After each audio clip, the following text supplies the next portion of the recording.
Welcome everyone to the Kindle Report. Sorry I'm late. Actually, lucky I'm here. It's going to be pretty brief tonight. I don't have a lot left. I've had quite the long day. But the market certainly had a great day for sure, right? Everybody is, I guess this is what we expected. We thought we'd see an R2, maybe an R3. We got it with what Powell was, I would say, a little bit more of a dub than I've seen him in the past. I was able to actually listen to the conference call when I was coming back in, so that was good. So I did hear what he had to say. Just real quick before I get into tonight's video, just emphasizing, get signed up for the seminars coming in almost 1 week from today, which is crazy. And it's got me on full alert here trying to keep up with all the activities I have going on here. So anyway, looking forward to seeing a bunch of you there. That should be a really powerful event. Okay, so let's talk Powell first. Fed did what everybody thought they would do, which was nothing. And I've been telling you, there was actually one of the reporters. Most of the questions are not very good, but there were some good ones today, better than normal anyway. But there was one in specific, and it's the one that I've been telling you folks to pay the most attention to, which is the QT. He made it absolutely clear. Not only did he say they're not going to stop QT, he said they haven't even talked about stopping QT. It's not even on the table. So that I thought was interesting. Markets are convinced that there's no more rate increases. In fact, the CME futures are pricing in going out next year 2 drops in interest. I'd be really surprised at that, but it is an election year, so we'll see. Sort of like watching pro football anymore. You're trying to figure out who paid what ref to turn the game. That's like the whole season has been predetermined, and I think we see the same thing everywhere. And I would just call it out. We just see literally corruption everywhere in every level of our environment that we live in every day. I would say that right now that the probabilities of them changing that number, as he may have said that they're not going to change it, but I'm going to try to come up with an estimate when I think they will change it. And it probably is going to be first quarter next year, where they'll at least even slow or pause on from the standpoint of QT and the runoff. And so, but he made it clear. It was really interesting. I was sitting there, and it was almost like when I was listening to this thing today, I saw something or he said something that just really like was a slap in the face. Like, did you hear that? And he was talking about how sticky the the employment has been so good. And he made this one little brief comment. It was in an answer to one of the reporters, is that he said between, how did he say it? But I think he basically called out that the immigration is keeping employment higher. So think about this. We've had, those of you who aren't non-U.S., you don't know what it's like to be invaded by 8 million people in the last couple of years. Those people are getting jobs. And I had this thought, so maybe, just maybe, that maybe those folks that are coming here are taking some of the lower level jobs. Maybe there's some Americans actually getting a little better jobs, but that's probably not going to go far. When I was out today, I was in another city. It was actually down in Phoenix, and I went to the grocery store. I got 3 bags of groceries, folks. Very little meat, mostly just odds and ends. $328. That's a real number. I was just like, I looked at my wife, said, "Are you serious? This is $328." So it was an interesting day that we're, I guess, in the phase of life where we're living. So the inflation's real. I think they will keep these rates locked down at this 5.25. I doubt if they do anything on the front end of the curve. I thought they might get another click a couple meetings ago. I thought we would see a bit of more, maybe one more increase. My original terminal rate was 5.5, so you could say I was right because it's 5.25 to 5.5, even though Fed funds have been hanging. The actual effective rate pretty much every day is around 5.33, 5.31. We start on the Fed funds every day. It's been around that number. We did see some decreases on the front end. I'll talk about this when we go through the treasuries and all that. But there was really not a lot new said, but the but is QT is on, and that's going to keep that back end of the curve going up, I think, fairly good. There's still going to be a little bit of a dip here. I've been talking about that from a quantitative and technical basis. There's a bit of a bounce coming here in the bonds, just because everybody has gotten so, I guess, so bearish that it had to be bullish on the bonds as well there. And then, from the equity markets, they're just looking at it. Feels like a horse ready at a horse race, waiting for them to open the gate so they can run. If you recall, the algos were looking for higher prices into Thursday. We got a pretty good boost here today, and it looks even better after today. And I'll go through a quick review of yesterday's output of the database. I wish we had the today's output after the rally, but we'll see. I mean, it's not a big rally. I mean, S&P was up 1.05, NASDAQ up 1.64, Russell up 0.45.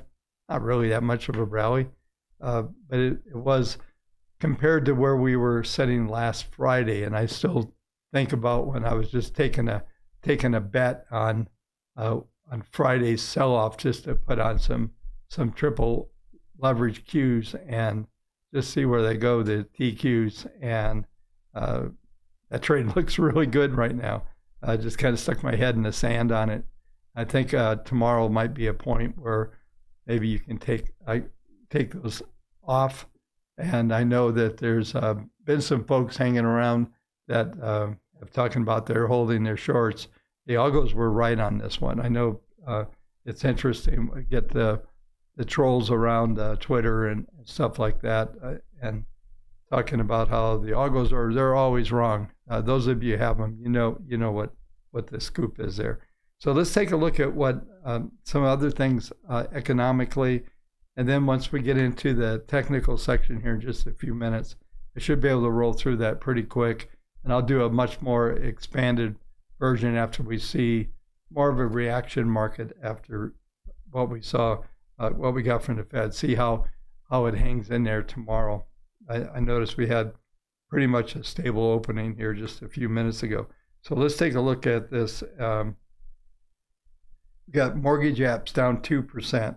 ADP came in at 113 versus 100,000 expected.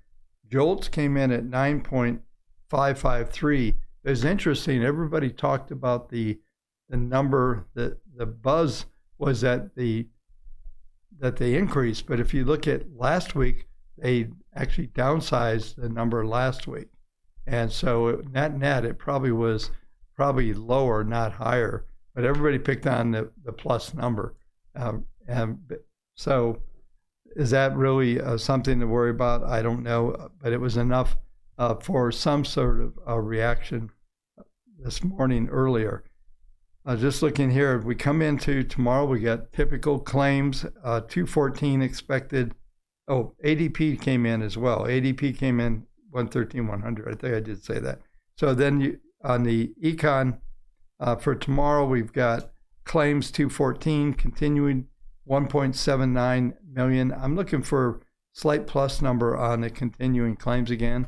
We got low plus last week. And then we got factory orders expected +1. Productivity comes out tomorrow, and that's always a big number in my book. I watch that very closely. It's expected to be plus 3.6.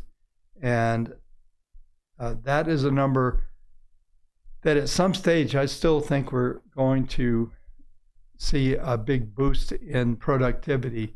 And I'm on the, we'll just say I'm on the AI bandwagon, that productivity will get increased substantially through the use of not just ChatGPT. There's a lot of stuff out there that is really accelerating and making a lot of folks' jobs a lot easier. And even from the chat bots and some of the things that are being out there being developed, that's actually really special as well. I'm working on a project with some chatbot stuff to do some profiling for management risk, portfolio risk, and stuff on the advisor side. I've got some things that have been stuck in my head for about 10, 12 years, and it looks like maybe I can build something around AI to address some of these issues.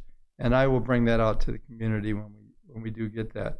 But yeah, today was pretty robust. It started off early in the morning, right from the get-go. I mean, we traded up in through that 25 handle on the S&P pretty easily this morning. So let's go ahead. Let's take a look at the database. We'll go right through the technicals. Like I said, should be a quick run through tonight, and I should be able to finish.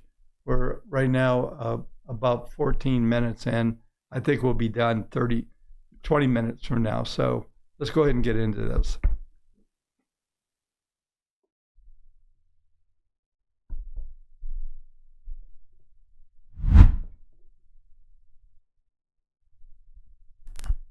So here's the numbers from yesterday. I suspect they'll be up. We printed a plus 16% just a few days ago. I think we're just going to see that come right back into line here. So we're at 11.65. We had, just real quick, we had 337 buys and 106 sells. So we had a slight positive rotation. You'll see here on daily 1, 2, 3, 2. These are the two primary models that we run everything on. And that you can see both have bullish rotations going on here. And all that tells you is that the rotation of the number of buys versus sells were bullish. So yeah, I just see Ronald Ford, you're probably right about everything that's on there. I'm just getting through the, yeah.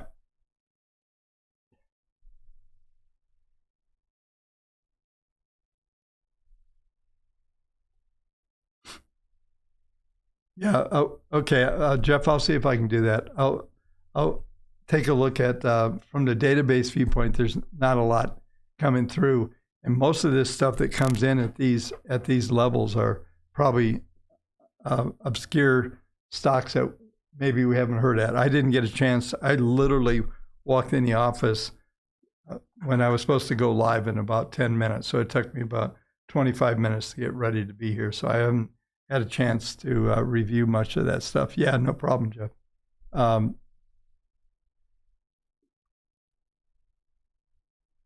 Yeah, so let's go ahead and there's really nothing to discuss here from the standpoint of going. I mean, we need, there's a couple marks that we'll watch for, 22% and 28, and then the next one after that's all the way up at 42% positive. And I've talked about this a million times. So those of you around the channel all the time going, yeah, I know, Bob.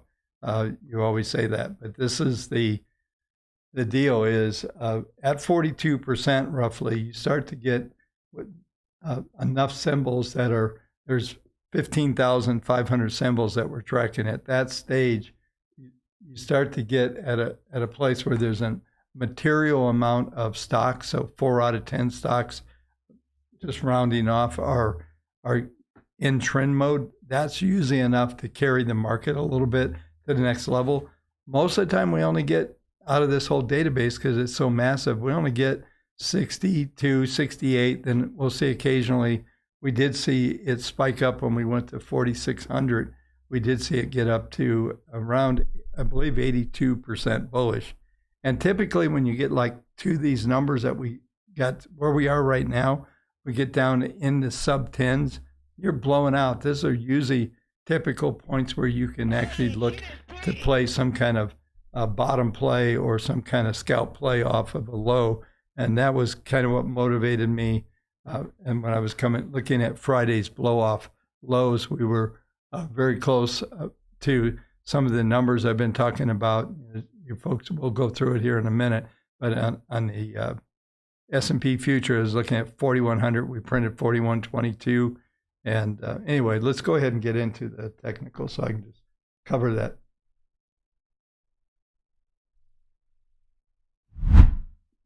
Yeah, just so I can go ahead and cover what's going on here. So you can see we did have a couple hours early this morning that we kind of dipped down, and then you can see right here when we came 11 o'clock my time, which is Pacific time, and that was where the announcement came out and everything was bullish from there, printing in, including to right now we're printing up in this, we're looking at what, 42.58 print right now and change. Does appear, the algos are saying that this hour is close to at least a minor top, and we should start to pull back toward the 10-period moving average here. And this is hourly, right? So we're looking at 10 is 42.39, and that number is going up about 7 handles per hour. So if we just go, by the time we get to London opening tonight, we're 5-6 hours from here. Actually, about 7 hours. By the time we get there, that number is going to be quite a bit higher. We're going to come right into, so what may just happen is this thing may drift overnight into this moving average. And then as we come in, it looks like maybe as we come into tomorrow morning, we'll probably be printing down into support. We'll pick these numbers up at the off the market grid on expectations. But one of the things that I was looking at earlier today, I did have, I can access my computer here from remote, and I was looking at some of this action here. And this was, I guess this reversal was being signaled as we came in early this morning. This first hour, we got this little volatility blip. We never really got into the type of range that, I talked about yesterday that, let me just go over to the dailies here. I talked about yesterday, this is very interesting. Folks, we're looking at this chart together first time. What I was looking at here is that, I was talking about us getting through the 10-period moving average. And yesterday I mentioned probably going to hit and move back towards the 200 where we're there. Something else happened. This is the first time seeing it with you here, is there's new fib targets to the upside. And those targets to the upside are right now, high target one, 43.17, 43.91, 44.37.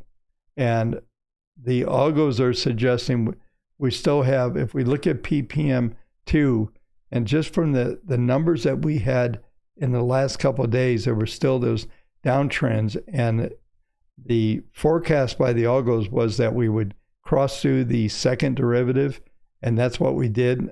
That was mostly driven by this action that we saw yesterday. So as we got to reopen tonight, we just penetrated through the second derivative here, and it does appear, and this is something I was talking about, now it looks like maybe we could have a positive print in the Monday here. And so the numbers that we're going to watch in this pattern is we're going to get back up towards this 21-day moving average. And these are simple averages that I use. 42.93. I mentioned yesterday 42.60, 42.84, and then here we are 42.93. It was a little higher yesterday. Let me see where the moving average was. Yesterday it was at 42.95. So it's starting to flatten out, and that's what the PPM2 is telling you. Okay, it's trying to roll up, and it is showing. If we look out going into the second and third week of November, it's starting to show that the 21 and the 40 are likely to be turning up. And the only way we're going to be able to do that, we're going to have to trade above those values. And right now, those values are at 42.93. So we're going to have to move it. And it looks like we're going to flatten out right around this 200-day moving average. Let me just bring up that number here. Yeah, the 200 right now is 42.93. So these are that cluster of numbers that I talked about yesterday. But now with these new fib targets to the upside, that is looking very, very interesting. And all of a sudden, this is projected as a floor. We had, if we look back at the fib projections that we had going back to October 18th, we were getting projections for this 4,100 number back on the 18th. So literally from the 18th, about 8 days in the future, we did print down to 41.22. So we came 22 handles from there. When we got that first projection, we were trading right then at 43.42 is when this fib targets came out. So we pretty much put a floor here. I was talking the other day about this market grid forming some sort of bubble here. And now we're getting fib targets up here. And basically the fib targets, the extreme is doing nothing more than suggesting we're going to retest these range where we failed the last time. I would think that we are going to have a little bit of trouble maybe until we get into second, third week of November. After we get through a full week of November, then I think we can potentially start to move up into the 43 handle and beyond. Now we might get some sort of backfilling, some kind of right shoulder out of here. It's probably not going to be a straight line, but it does look like we'll challenge those numbers. And it looks like as we come into mid to late November, we're going to see some things start to turn up even more. There's a bit of a seasonal tendency as we come into year end to catch a bid. If you remember last year, we were setting pretty interesting. I was having a flashback thinking about this, is that what we are seeing here is almost an instant replay of last October. That's where the lows were printed. So that's why I was making fun of some of these comments about people talking about that the NASDAQ and the S&P are in correction phase. Like, wait a minute, how could the NASDAQ be in a correction when it's up 20% on the year? Be the first time in my 44 years that I've seen that. It's like, what, we're in a correction, but we're up 20% on the year? This whole idea that just because you pull back 10% means that it's going into a big correction. And folks have been calling, this, you could argue that we've been in this stair-stepping lows, that this is a bear market, but this is the daily chart. And we look at the weekly chart, what you see here is a lot different.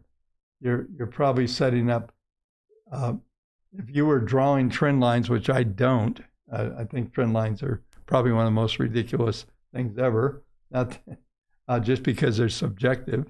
So my trend lines are moving averages, right? And they're dynamic. But the concept here is that even if you drew those lines, you've been breaking above that line, coming into the beginning of this year when everybody was telling you there was a recession coming. So we weren't able to get really into there. And I think I lied. I thought we'd be done at 35 minutes, and I'm just rattling on here. So I guess adrenaline's kicking in. So, but this upward slope, it looks like we're a long ways from turning this up, getting bullish or anything like that. I think a possibility that, like I said, back a retest of 4,300 We'll see when we get there what it looks like, but that looks like that's probably in the cards right now. I mean, we're printing, 42.50, so we go up another 60 handles or something. It's not even that big a deal to get up there. So that's what the fib targets are pointing to and all that. Okay, let's go on to NASDAQ. Now we'll roll downhill, folks.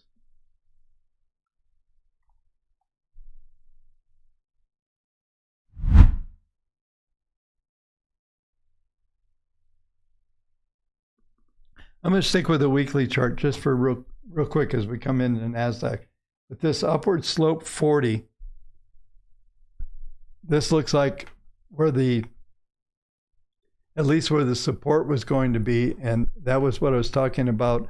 I know as we coming in the last couple of weeks on the NASDAQ, and by the way, we actually, just trying to see here, we printed here today 14,773. This was right into some of the range I was talking about. I was still looking at 15,006 as a potential. And this is what I was talking about, is I think that the NASDAQ is going to hit some resistance here pretty quick. So whether or not the S&P can print over 4,300 and then back off, we'll see what kind of pattern set up. But for right now, it looks like there's a pretty good shot that maybe a couple of days of upward bias, but we could be close to at least a rejection point and maybe trying to set up a right shoulder. Then the NASDAQ looks a bit different. Let's go to the daily because it does set up a much different pattern here. And so I know I talked about this yesterday. We got this fib target on the upside, and that fib target on the upside was 15,020, and we were able to print, like I said, 14,773. That also corresponds with the 14,999, which is that downward 40. But it does look like from the algo standpoint, we got the potential of a bit more of a bid coming into this market. So, but I would watch these numbers because sometimes we can get a little bit ahead of ourselves, and this is what we'll be watching as we come into today. A lot of times you get this positive reaction in the Fed, then everybody wakes up the next morning and finds out, uh-oh, wait a minute, that wasn't what we thought it was, or they'll parse out some word out of the Fed statement, something that comes out that becomes a negative.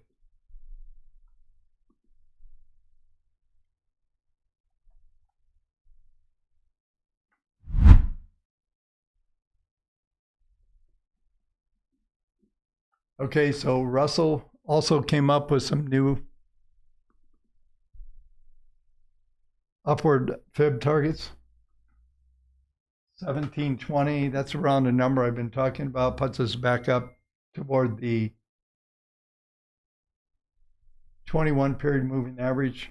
That puts us right at the 1715. So 1715, 1720, algos look great. Looks like we're going to trade.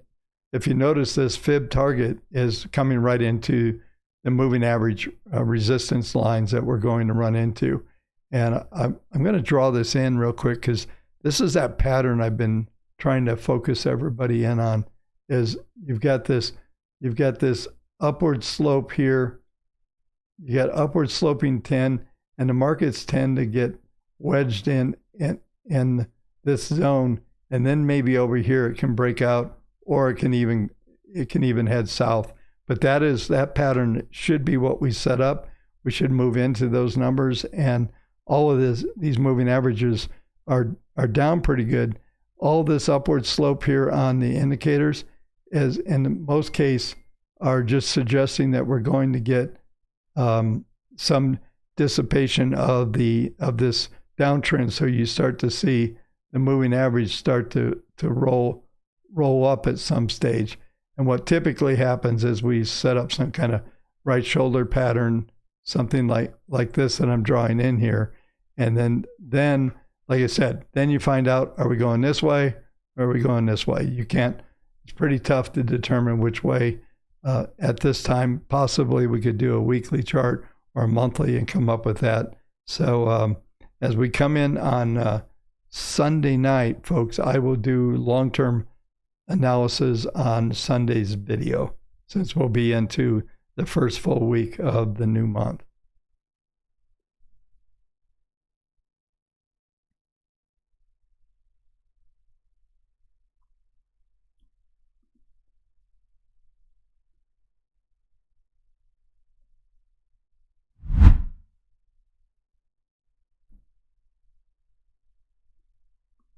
All right, so here we go on the Treasuries, 10-year.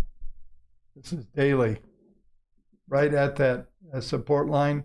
Last night we were talking about the Fibonacci targets on the downside, which are interesting. Those are 464, 450, and 442 down here. But we have this upward sloping 40 here, so that Fib target 1 could be very, very real. It looks like we've got a couple days where we're going to start to do this. And once again, folks, I just want you to, I'm going to draw these in. I'm going to keep drawing them in because this is, I think, an important pattern to recognize. And what the expected market action is around these is, so here's a downward sloping 10, you got the upward sloping 40. So we end up getting in, the markets end up trading here. And then it's at this inflection point over here that we find out which way the market's going to go. And it looks like we're probably, I would suspect that these moving average lines are going to be pretty much the floor of what things look like. And so you end up getting maybe a move down here, but then it's sideways. And I do think we end up in some kind of upward channel here for a while. I don't know that we're going to be able to hit these downward Fib targets at all from this standpoint right now. I think we stay flat here. Now, maybe there's some numbers, some things coming out that happen, but I'll just kind of tie in, bringing Powell back in here, and the Fed meeting today is really these guys. I don't know if you heard this, if you took the time to listen to it. There was something else he said, that he did not believe that the expectations of higher yields, which was driving the increases in the back end of the yield curve. And he mentioned the near 8% mortgage rates that are out there and affecting more housing market, all that. You notice I've been really, if you go back, you can go back and watch some videos that I did last a little bit over a year ago, coming into November and December. What I was talking about is that, if you're going to buy a new house, you want to buy a new house because there were buy downs. There were a lot of activity going on with the home builders to keep their production going. They're still playing some games. They're still building a lot of houses. And it's interesting because there's a fair amount of activity. If you notice, the permits were 1.4 million, and I forget the actual sales right now. It's not coming to me, but the point is that there's still a lot of production going on, and they're going to find a way to keep folks working the best they can in their construction units and all of that. That's something that's going to be, they need to maintain that, because after the GFC back in 08 and 9, the housing market got slammed so bad that they lost over 50 something, in some places like 60%. We were ground zero. I was down in Scottsdale at the time, and we were ground zero in Phoenix. And of course, Vegas was another spot. There were plenty of spots around the country, and they absolutely dismantled the construction business from the number of workers that were in that. So they're trying to maintain, they learned a lesson back then. And that's the beauty of capitalism and the way things work out, is you're supposed to learn lessons from your business. So they've come up with some pretty creative ideas to continue to, sell homes, keep those construction crews working fairly good. And it'll be interesting to see what they come up next. I think they probably continue some of the buy down programs for right now. And my expectation, I I'm having a flashback to the 70s. In the 70s, mid 70s, I was in a real estate business, and I remember how it got destroyed in 1979. But those weren't. We were coming into ultimately a 25% rate, but then when it went from 25, came back to 11 or 12. You folks have heard this story before, but I actually got a mortgage on a house in 1984. I think the yield, the rate on the mortgage was 13 and a quarter. Didn't even think twice. Thought it was a good rate, and compared to where we had been, it almost was half of what things were. So the point is that these mortgage rates, what kind of creative financing and things that these folks are going to come up to, and they go, hey, we could sacrifice some of our earnings to do this. The point of going into this conversation right now is that these rates, I hate even saying the words higher for longer. They're just going to be higher, and they're going to be higher for a number of things. The type of economic activity we still have, and it's in spite of the crazy inflation. I was talking about the $325 for 3 bags of groceries, which was pretty ridiculous. But in spite of all that, the markets are going to do. People want to stay in business. People want to work. People want to do things, and they're going to find creative ways to do this. So if my brother's listening, I always quote him, is that he said when there's a lot of things screwed up, there's a whole bunch of people trying to fix it. And that's exactly what's going on. Not only are they trying to fix it, they're going to continue to move forward in some of these areas. And we're seeing, 4.9% GDP? So it's out there, folks. So these higher rates, well, you can talk them crazy stuff all the time. The economy's still working in spite of crazy inflation, high rates, all this stuff. Meanwhile, we're printing 4.9% GDP. Now, some of that GDP numbers may be just people paying $325 for 3 bags of groceries. It wasn't even a full shopping mode. It was just like, hey, we need to pick up a few things before we come back up the mountain. And so what I'm saying is things will continue to go on as messed up as they are, and ultimately there'll be some stabilization here. And what's interesting is on a daily range on the 10-year, I know I got into a couple of rants, I promise you. Now look at this, I'm 40 minutes in. But this type of configuration, let's go to a weekly because that's going to give us a much better feel. And while we look like we're coming back in and maybe we topped out, we did all that stuff, there's still an uptrend here, folks. These interest rates are still in this uptrend. I've been talking about this angle of attack. We don't really get into year end, maybe into January, where we're in a serious potential to see rates roll over. And then as we go there, we're looking at most of all the way into the summer, most of the year, we're probably going to stabilize up here around, and I've been saying this over and over, it might print down to 465, but it's going to stay 475, 5.25 on the 10-year.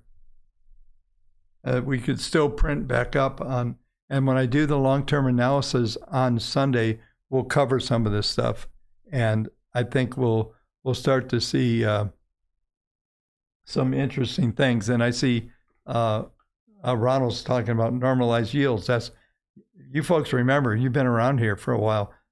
I talked about that's all we're doing is normalizing the yields. We were never supposed to be for 14 years at zero or close to it, anywhere near it. Those rates should have been 5 or 6 during that period of time. But it was the QE that kept it there, and everything's being artificially regulated, manipulated, whatever word you want to use. And now I've been telling you, the Fed wants out of that business. Powell doesn't want anything to do with this. I don't know if when he runs his term out, who they'll put in, who would be running the administration at that time.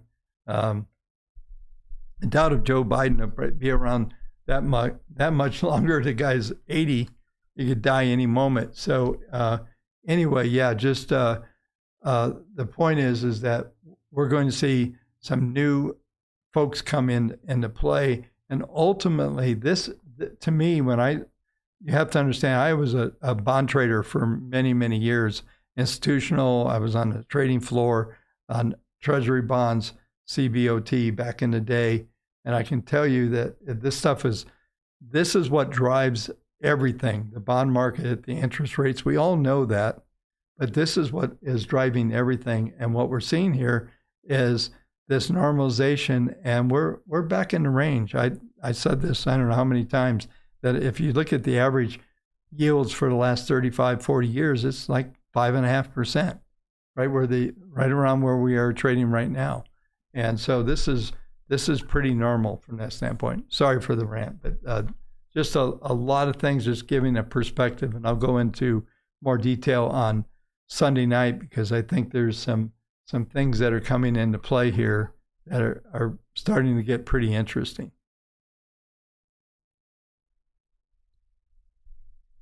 Sorry, Todd. Sorry, Jeff. Yeah. Anyway, yeah, that is a scary thought. I get it. We'd go from Biden to Harris. You get the reference. Okay, let's go ahead. I want to look at the short end market real quick, just a quick flash. And this is something that is actually a little more clear. It looks like the short end of the market can start to come down a little bit, right around 495. I'm going to go with the low end in the range around 475. And I've been talking about that the yield curve was going to go flat here, right? Basically a flat line. And the vision was it would be a little bit of a upslope. The Fed funds printing 525, 530. That's going to be interesting to see what the effective fund rate comes in the morning. It's been around 530. But what we could see is that low peak at the front. But then as we get into probably beyond the 1 year T-bills, and when you get into the notes, the twos, all of this stuff is going to, twos are going to be 475, the 10 is going to be 475, and the 30 is going to be 10 basis points higher. So for all practical purposes, you just draw a flat line. I thought the flat line would exist because of the back end of yield come up, which it has, but now what we're seeing is a stabilization. So the two is going to probably be the place to watch, see where it starts to stabilize, and that looks like extremes around 470, 480. So that just tells me the 10N is going to probably come into that same range. We're going to have virtually we're going to go from the inverted curve to no curve. And that's still my expectation. And anyway, onward we go, folks. Let's move on to crude oil.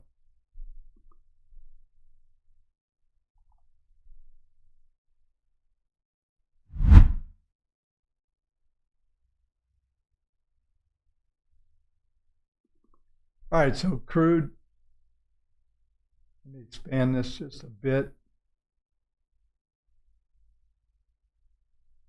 So crude's been printing down to this lower range. I've been talking about these fib targets. It looks like the 200 will be in play. It's around 78. I'm still looking for a range, 78, 75 extreme, with the upside still around 85 to 90. I think we just end up in a sideways range here and stabilize. So let me go to the weekly so you can see this.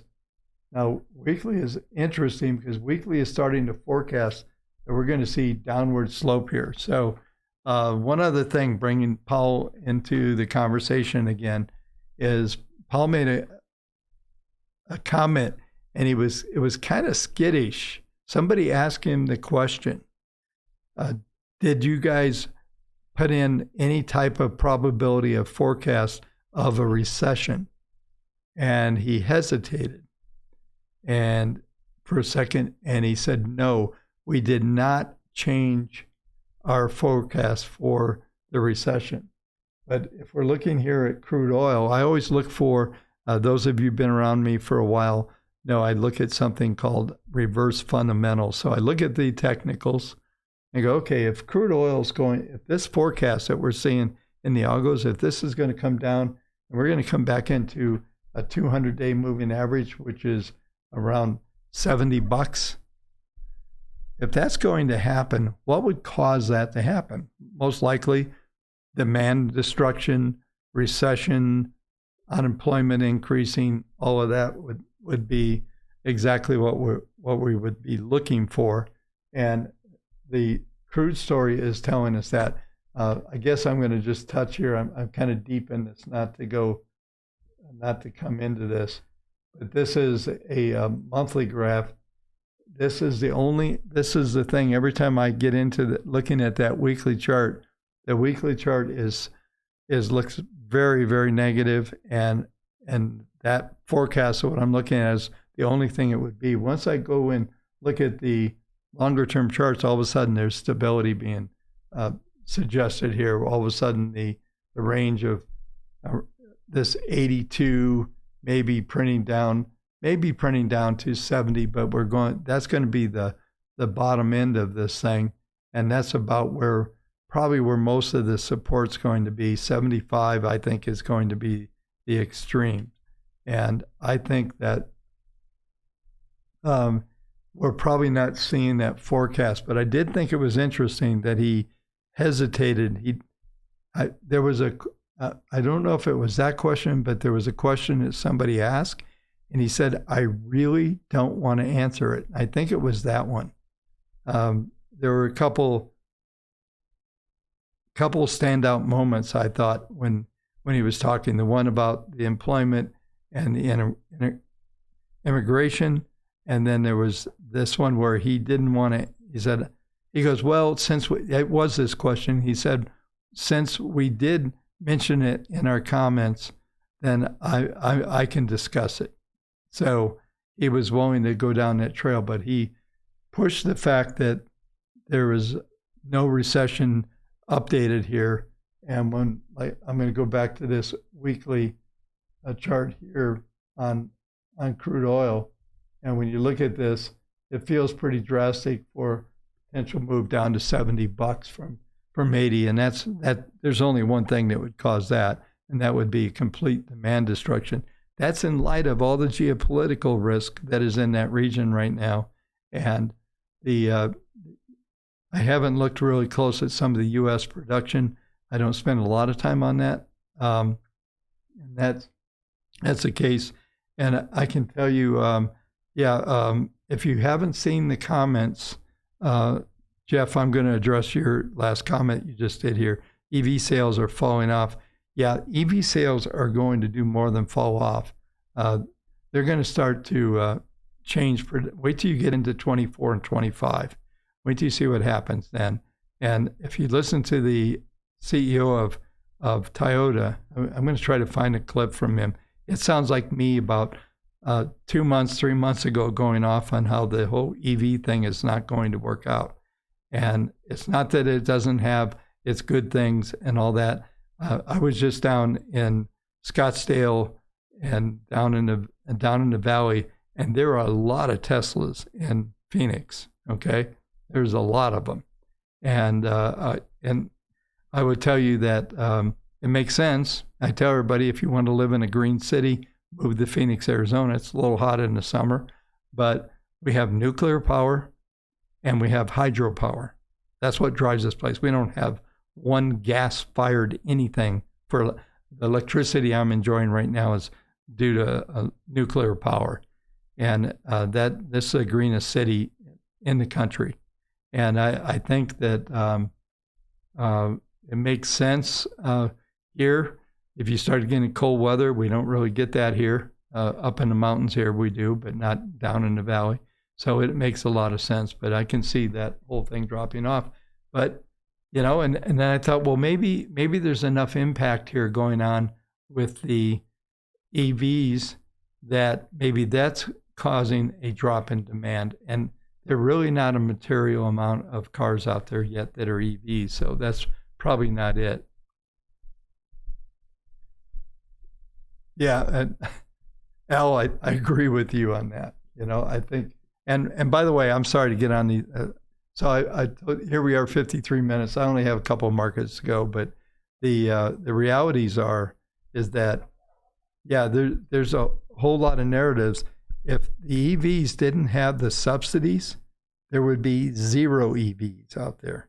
I think the average EV has $50,000 worth of subsidies across, not just on the car itself, but all of the production and all this stuff, and we probably should do a whole show on just commodities and all that stuff, because you can see, and the minerals and all this stuff, that this stuff is just not, you would think based on everything that's out there that there would be a lot of demand there, and there's just not. And, I think we'll continue to see things kind of go forward like what we've seen for a long time.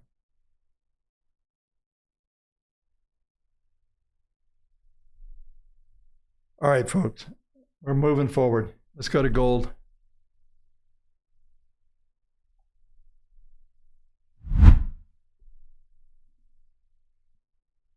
This is a weekly gold. Gold's pretty boring. I think it's just going to flatline here. We're going to get back to where we were back in April. We dipped down a little bit. Now we're just back into the range again.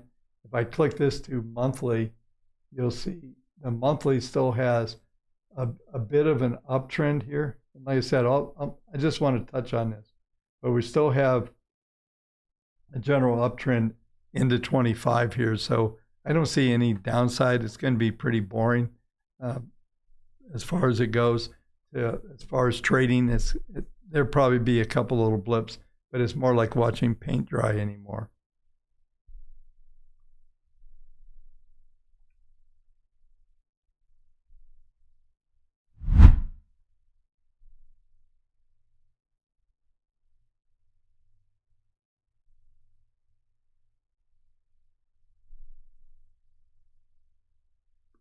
All right, Bitcoin's next. I had the monthly chart up, so I just left it here. I talked about this. We've been having these projections for a while that seem pretty bizarre, but I've been talking about a possible retest, looking at Bitcoin heading toward 55 to 71, 68,000 was the last highs over here. So let's kind of come back into the current. And this is one of the things I've been talking about. We continue to get this move higher. This is very interesting. And those of you that own indicators, I'm going to show you something here. This little line that's coming across here, this top line, if it continues, if we break above that high Fibonacci target number, right now is 36,346. We get above that, you can see a bit of an acceleration. But I talked about this the other night. Bitcoin is staying really bullish into December and beyond, actually. You see this angle of attack. This will change over time once we start. I think what we do is sometime in even this coming week or the next 2 weeks, we'll see the market grid turn down, and we'll start to, let me just draw something in on Bitcoin, because I've actually had a pretty good handle on this market for a while here. Let's go ahead. So here's that angle of attack I'm talking about on the 10. Here's the PPM 1 is just staying way up here at a plus 3.3 range. These are very robust trend numbers that are out there.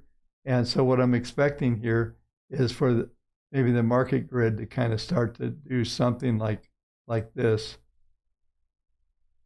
And we get into a range. and then the market stays inside this little flag, we get potentially what I call a dragon head on here. And then once we get that range, then you end up with something like this. And the slope suggests that we see these higher prices. You can see even these old fib target numbers are up here as well. I can't get to the numbers right now. Let me get to that real quick. Yeah, those are right there, 36, 40,000, round numbers, 40,006, and then somewhere around 43,000, and then that monthly chart kicks in.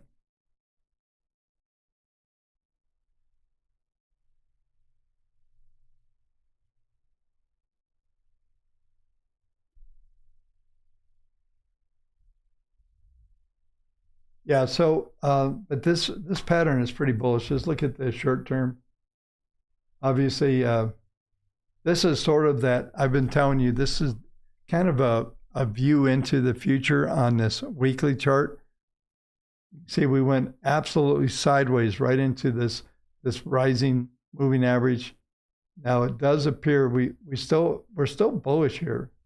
What you can do here, if you have the indicators and you have the algos, if you come over even over here to the where the cross line is here for the second derivative on ppm1, that's still a plus 0.76 there.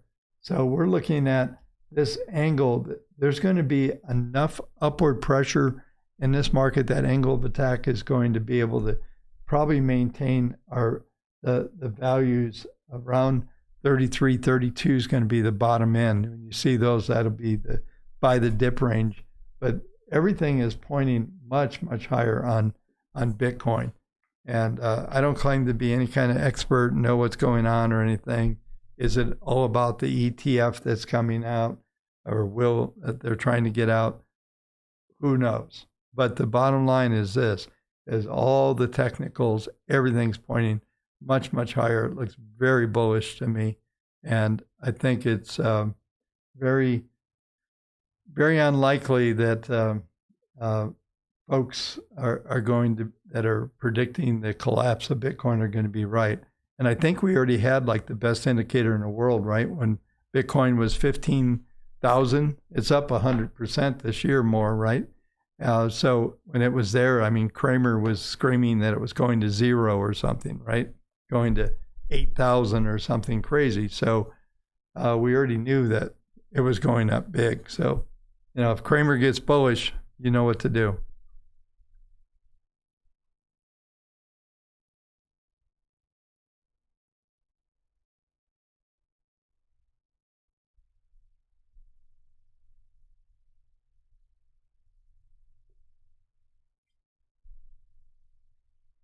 So let's, okay.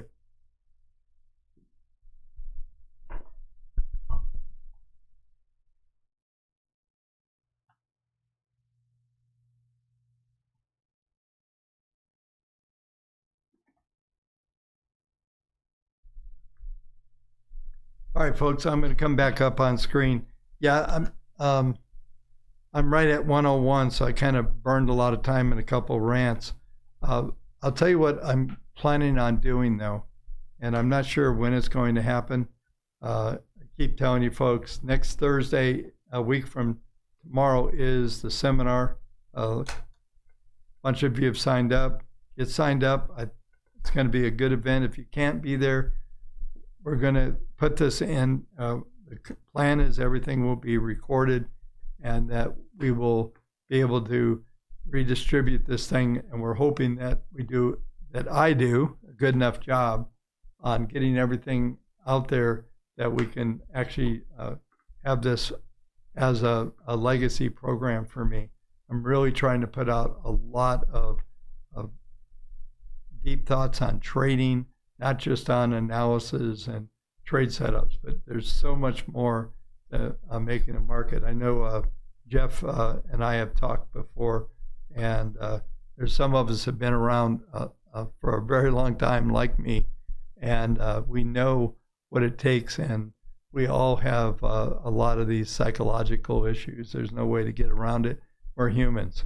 and we're all trying to do the same thing. So anyway, I think you'll find it a really good event. If you can't get there and you're in a bad time zone, we're going to make it available to you, so to everyone. So anyway, folks, but I think it'd be fun being live there because there's going to be some Q&A. There's going to be some interaction as well, which I wish we could all be in the same spot, but this is the cheapest way to do it and not have to pay for hotel rooms and plane flights and, paying for big rooms to have people in and all that. So anyway, come, it'll be fun. We'll have an official time and we'll just see what happens. I'm dedicating, so next Thursday, there will not be a video. And so next week it'll be Sunday through Wednesday just because of the seminar. And then we'll kick off the following week after that. I am out of town. So just know next week is going to be a big week here for the channel and for you to participate in. And we'll do the best to keep everything rolling here, folks. So anyway, thanks again for watching tonight, and thanks for being patient with me, being late. It was a long day today, so thanks again. I managed to make it a minute and 4 minutes, so hour and 4 minutes. So thanks again. Talk to you tomorrow, same time.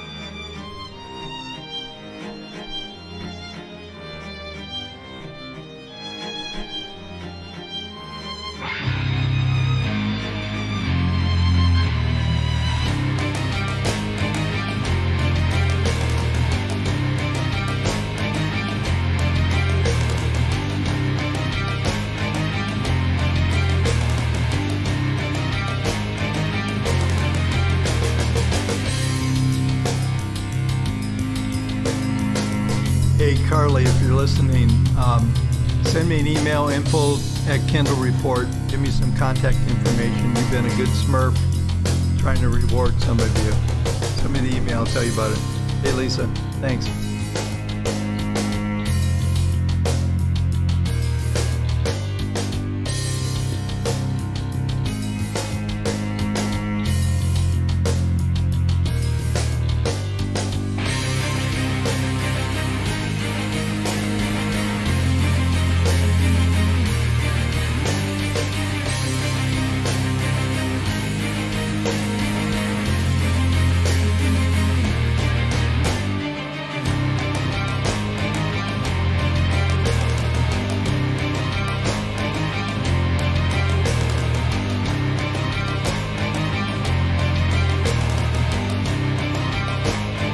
I think I should do some videos just ranting.